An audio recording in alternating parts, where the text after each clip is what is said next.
Check out Comic Book Illuminati and Outright Geekery. It's in the description.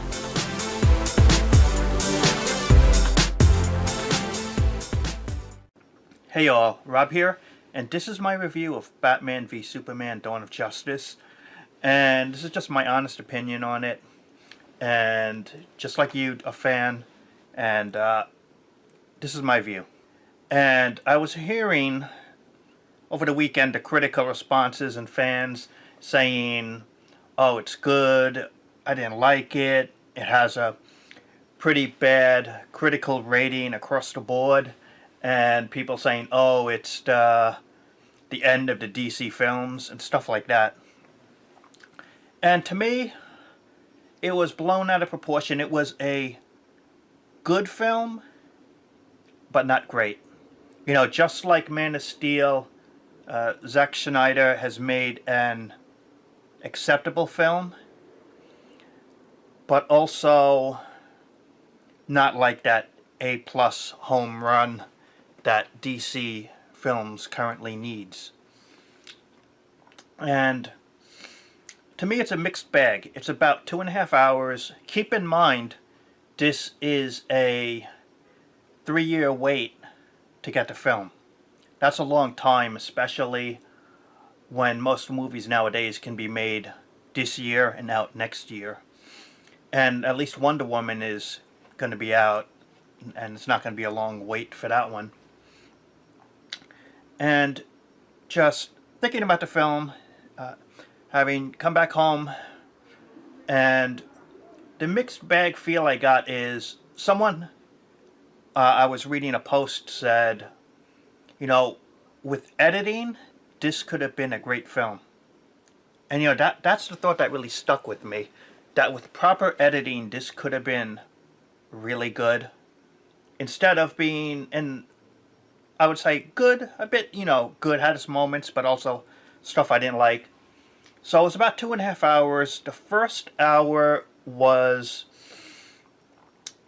not to my liking overall. You see, okay, you have to see the Batman origin again, but they did it quick. The way it was shot was very sophisticated, and it looked like Christopher Nolan probably had a hand in it, maybe, as he's one of the executives in there. Or maybe because it was, what's his name, Goyer writing again Batman. Maybe he just brought over some ideas. But it did play out at the end of the Superman-Batman battle, so at least it had a plot point. So you get to that beginning of the film, then they cut to the end of Man of Steel, which if you didn't see Man of Steel, then you'd kind of be lost about what's going on. Plus, if you don't know who Wonder Woman is, they really don't explain her powers and stuff like that. They just take for granted that you know these characters to a degree. Anyway, you see when they cut to, let's see, the beginning, Batman, you see Superman, it's just a little bit of action. You see there's a plot point that to me was quite frankly boring, and it just didn't fit. Was they're like in some Africa, Lois Lane undercover, and then it's like terrorists and double crossing, and Lex Luthor got a secret type of army that's never really explained his motive of having this secret type of army to do his bidding, to do what exactly. And then you see he has, he wants to kill Superman, but it's never clearly explained, you know, why does he want to go after him? Just because he's an alien and super powerful? It was never, to me, really clear-cut, his hatred of wanting to destroy Superman. But I'll get to that. So the whole Africa thing, and then Superman gets blamed, and it just seemed like very mundane as a plot point, that the government's trying to blame him for these terrorists or whatever dying, and none of that stuff was clicking with me really as interesting. And then you cut to a weird kind of scene where you finally see Lois Lane in the bathtub and Clark Kent. You know, keep in mind, knowing a film like this, children are going to be watching, and it just seemed kind of a little bit too adult, that the way it was presented, And it was like, because a lot of parents are going to bring children, and I was like, okay, it establishes their relationship, but it seemed more like a TV soap opera type moment rather than a superhero type of film, knowing children would be there. Plus, it kind of seemed out of place movie-wise in terms of the rest of the film. So, we get to that scene. The Batman stuff of him branding his opponents, I thought that was a pretty good idea, because in the old pulp style stuff with the Phantom or the Spider, they would brand their victims. So I thought that was a pretty new idea that I've not really seen in the comics for Batman. He could actually brand opponents. And it's kind of explained a little bit that with Superman, his presence around, I guess it made Batman kind of feel more useless, and it was kind of like it turned good men harsher. It was kind of like something like that, Alfred explained. Alfred was well played. He's kind of a sidekick that actually has a behind-the-scenes role and is very active. Unlike the traditional Alfred, I thought this one was well presented. So the first half was kind of like a mixed bag to me, where I didn't really like the film or where is it going. And there wasn't too much action. Though you do see Batman in action versus a gang of Russians, which was good. Or the cops, I should say. There's something I'd like to bring up in terms of Hollywood. And I'm not sure if anyone has mentioned it, but in Daredevil Season 1 on Netflix, the bad guys are like Russian mobsters. And in this movie, some of the bad guys are Russian mobsters. I sense between Hollywood that there's some type of racial, and yeah, this is weird to bring it up here, but there's some type of racial type of hate campaign, as politically we're trying to blame Russia and trying to get into a fight with them in terms of the real world, okay? And in the films, the propaganda, a lot of the stuff coming out now in films and television are portraying Russian men or Russian people as the bad guys. And, it's happening way too much to be a coincidence. It's like social programming. And, it's kind of funny that they're not blaming other racial groups as bad guys really, or other type of aliens or stuff like that. It always seems to be the new in thing is Russian white people as the bad guys. Okay, political stuff aside, I just noticed that it's just happening too much to be a coincidence, and I thought I'd mention it. So the next time you see Russian, like, mobster bad guys in a film, you can just think about it for a second, what's going on. I know that's weird, but I'm probably the only one to bring that up as a topic on this type of movie review.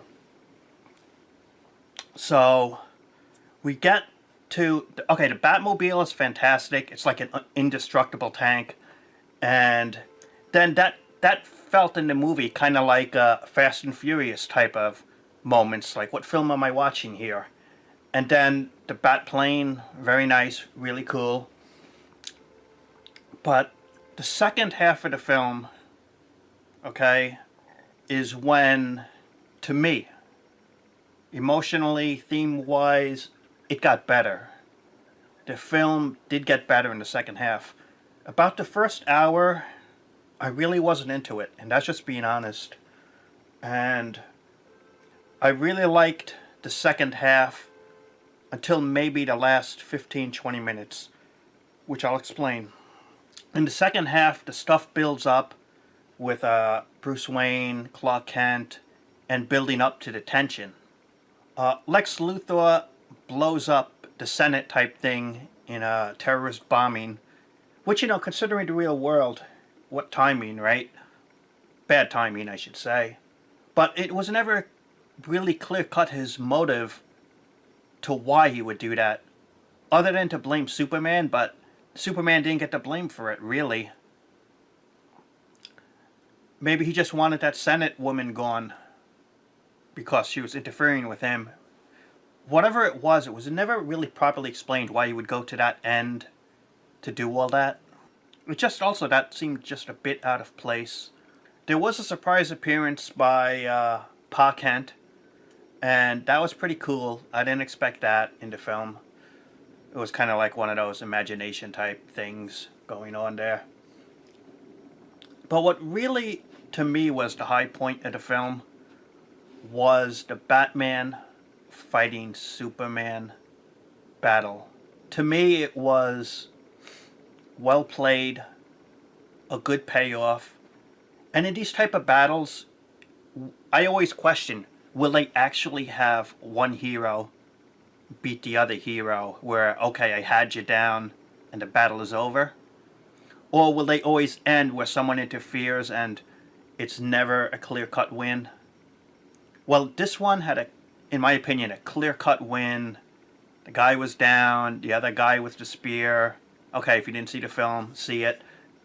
To me, that felt emotionally satisfying to see that type of conclusion to the battle, where I went, okay, that's, to me, it felt good enough. And now gets to be, in my opinion, the bad part of the film. So Batman and Superman just had an emotional battle. And I liked the plot of Lex Luthor manipulating Superman to fight Batman. Probably because he didn't care if Batman gets eliminated or Superman. But the way he brought it up, it was definitely motivating for Superman to win. So what happens is a bit of foolishness. Lois Lane throws the spear weapon in the water, which, you know, why would you think she would do that, right? Why not just put it to the side or something? But, you know, characters making foolish mistakes. Very common in movies. But here is where, to me, the film kind of jumped the shark, if you know what that term is. It's, okay, the battle is over. Lex Luthor is revealed as the bad guy. And let me just tell you about Luthor, switching up here, this review. I thought Jesse Eisenberg did a great job. Except, if another actor would have done the same exact role, I probably would have liked it more, because Jesse Eisenberg usually plays this type of swarmy, smartass type character. And all I saw a lot in the film was him. The actor, and not Lex Luthor, the character. And that's just my opinion, that another actor would have done, I would have liked better in the role. But he did a good job. I like the scene where he gets the Kryptonian knowledge. So you don't know what he learned, and this could play out really good in future movies about just how much he knows. Which does add future possibilities of, he knows Clark Kent is Superman. He knows about his girlfriend and his mother. And he seems to have known Batman as Bruce Wayne because he sent him the letter to manipulate Batman to fight. So if he knows all this, why doesn't he reveal it to the public? It's not explained why he should keep these secrets. Plus, now the characters that Superman knows are vulnerable to Lex Luthor and the people he could hire to do things. So he kind of has like too much knowledge of the superheroes and their real identities. So I wonder how that would play out, and is that interesting? But I don't know, then the heroes are kind of always vulnerable in some way by their families or friends. In the last 20 minutes of the film, when the Doomsday appears, you don't see Lex Luthor anymore. Emotionally, he's just gone from the film, and you only see him locked up at the end. It kind of like got weird that way. And as I said, I said the first hour I didn't like, the second half I liked, but the last 20 minutes to me emotionally jumped the shark. Was Superman-Batman fight. Batman goes, he will rescue Superman's mother, Martha, from Lex Luthor's bad guys. Okay? Batman gets to be the hero, he gets to save the day, while Superman goes after Lex Luthor. This is how the movie, in my opinion, should have ended. Okay, Batman saves the day. He rescues her. Maybe Luthor, for whatever reason, okay, they make a little excuse, the story makers. Lex Luthor, let's say he's escaping to another country or whatever, where he could be political protection, and Superman captures Lex Luthor, and the movie ends. To me, it would have been fine right there. That's it. Instead, what happens is you just had a big emotional battle, and now another battle. With a villain you have no emotional connection to at all. Zod gets turned into Doomsday by Lex Luthor and is just a mindless computer graphic raging beast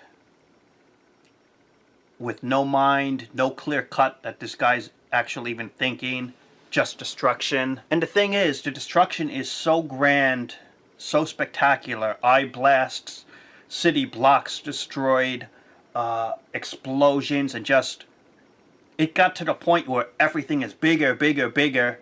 And then when fights like that happen, there is no more emotional connection. You don't see the citizens. You don't see any civilians at all. You don't see any of the people at all. And we're supposed to believe that, A, everything is abandoned, or there's nobody there. Come on. In a big city, where are there blocks that are empty?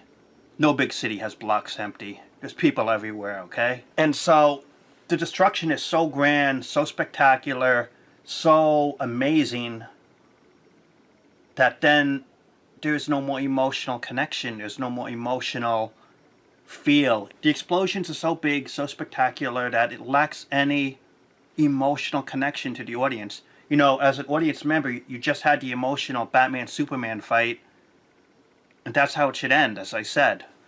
But instead, now you're gonna have another battle of Superman, Batman, and now Wonder Woman fighting a creature that you as an audience member have no emotional connection or feel for at all. Zero. Okay? And and the music got bad.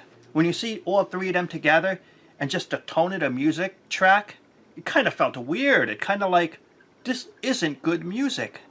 It changed in tone to bad music. I don't know why that happened. It just didn't fit. And so Doomsday keeps getting bigger and more destructive, and it's no connection, no feel. It's just a mindless battle for the heroes. That's it. At the end of the battle, this is where it turned to me a surprise. Superman gets killed. Total surprise. He gets pierced. His body is there. And I was like, okay, he's going to get up. He's just beat up, right? With Wonder Woman and Batman over him. He's going to be okay. No, they kill him. And I was like, wow, you're actually going to build a DC world of future films and there's no Superman? Is this for real? Which was good in a way because it added an emotional thing where you're like, you know, wow, they actually did that. You know, it was a surprise twist for me. So you might say, okay, to me, well, the emotional battle with Doomsday was so that Superman would be killed. And then Batman or Bruce Wayne goes like, he failed Superman, but from now on, his mission, he's going to do right by him, by Superman's legacy, right? And so there's kind of an emotional connection. And so I was kind of like, wow, cool. You know, this means something for the future of DC films. But then at the last couple of seconds, I hate when a movie does this, I gotta be honest. They undercut it by giving you a hint that Superman is okay or he's gonna return. Which makes no sense because, okay, we know Superman could get recharged by the sun. But he's in a casket, he's been dead for days, and now You're going to say because he's in the casket, he could get no sunlight. He's been probably dead for days. Somehow he's going to regenerate when the sun is not directly hitting him. Plus he should be decaying. How does that logically make sense? Now you could say maybe, well, he's Kryptonian, his DNA, and they can't test him. You would think having his body, the government or whoever, one of the things they would do is have the specialists diagnose, test, have enough technology to know, okay, this guy, he's dead. There's no pulse, there's no nothing. So it's kind of clear cut, in my opinion, and bad science, very bad comic book or movie science, to say, okay, he's back. And I always hate when a movie undercuts it, because just when you start to emotionally feel for him, the last 10 minutes when he's gone, and you start really connecting, okay, the Doomsday fight meant something. Well, if he's back, that means the last 10 minutes emotionally mean nothing. They did that in X-Men 3. Another thing where in X-Men 3, Magneto loses his power, and at the last couple of seconds of the film, you're connected that, okay, he's getting his power back, which means when the mutants lost their power in X-Men 3 by that formula, that they're all probably going to get it back, and therefore that plot point and that emotional connection means nothing. I mean, if you were going to kill Superman, then why not just let it be? At least for that film. If you want to bring him back in another film, okay, pick it up from there. But at least for this film, let it be. And that's why I said, Batman rescues Martha Kent, Superman captures Lex Luthor. That's how the film should end. Emotionally, everything is reached. Doomsday not needed. That battle not needed. Superman dying and you hint he's going to return or he's okay. Not needed, And as someone mentioned, proper editing of the film, reworking it a bit here and there and changing some of the story could have really made this a great film. And people say about Marvel that some of the films like Iron Man 2 or even The Amazing Spider-Man 2 were just setups into future films. Unfortunately, there were setups here that, again, for a proper film on its own were not needed. You didn't have to see the video about the Flash, Cyborg, Aquaman. You didn't have to see that whole dream sequence when you saw the Flash in there. Fortunately, that whole Batman in the coat look, and it was looking cool, that was all a dream sequence, therefore it didn't matter. I hate that, like cool stuff like that. Oh, it didn't matter. And, all of that stuff was elements for future films that you really didn't need to see. That just kind of had no real purpose. It could have been cut out.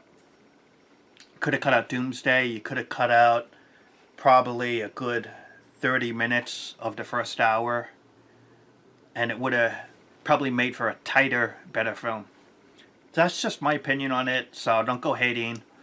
But I always have to be honest on my reviews, what I feel and what I think, and what I'm going to post for you. I'm not going to lie to you. I'm not going to tell you stuff that you want to hear if I don't believe it. And hopefully that could at least, you could understand and respect that on these reviews. For such a wait, again, to me it was a good film. It was okay that if it's on TV, I could definitely leave it on to watch. And I'll get the Blu-ray, and if they make a unrated director's cut, I'd probably get that version. But again, proper editing, the Doomsday stuff was not needed, and the battle was too long. That was another bad factor. It went on way too long, and I think it went on longer than the Batman-Superman fight. And if the movie's about Batman-Superman, then I think that should have been the main fight in the main event. And even though they only fought once, I wouldn't have minded if they had fought twice in the film, like sometimes they do in other type of movies. But overall, good setup in a way. The future of the DC films looks pretty secure in that this didn't end it. It's going to make money, it's going to turn a profit, but there's still, in my opinion, need that A+, out of the park, home run film in their connected universe, where everyone pretty much goes, okay, that's a great film, totally satisfying and well worth it. They don't have it yet, and I think they need it sooner rather than later to really build a connection with the audience and the fans. They really do need that film, and this wasn't it, but hopefully they will get it in the future. And that's my review on it. Let me know what you think, if you liked it or you didn't, or if you want to see more of these type of reviews on the big movies that we all like in our community. Oh, this is just a slight update at the very end. I read online about Zack Snyder, why he decided to show the little bit of dirt like flying above the casket, and he said he was weighing the decision not to just let it end, or to do that, and he decided to give that ending that you saw as a sign of hope, I guess, for the character. And I thought, so I didn't know he debated it, but personally I thought it was a bad call, because it would have made a far more bold statement, especially for the DC universe, to say, look, you know, one of their biggest heroes, and one of the biggest heroes ever in comics, in a movie, he's gone, and that's it. Zod is alive again in some form as Doomsday, despite 2 years being not being alive. So, and now Superman could come back. It makes you wonder about Kryptonian DNA. It's like, can they really be killed now? It makes you wonder. Plus, ironically, Superman kills Zod not once, but twice in 2 different movies. You know, that's another theme going on. And that's my thoughts on it. Just wanted to give that update and my opinion on the ending, and I thought Zack should actually went with the other ending. And that's my review and honest opinion. Thanks for watching. Hope you subscribe.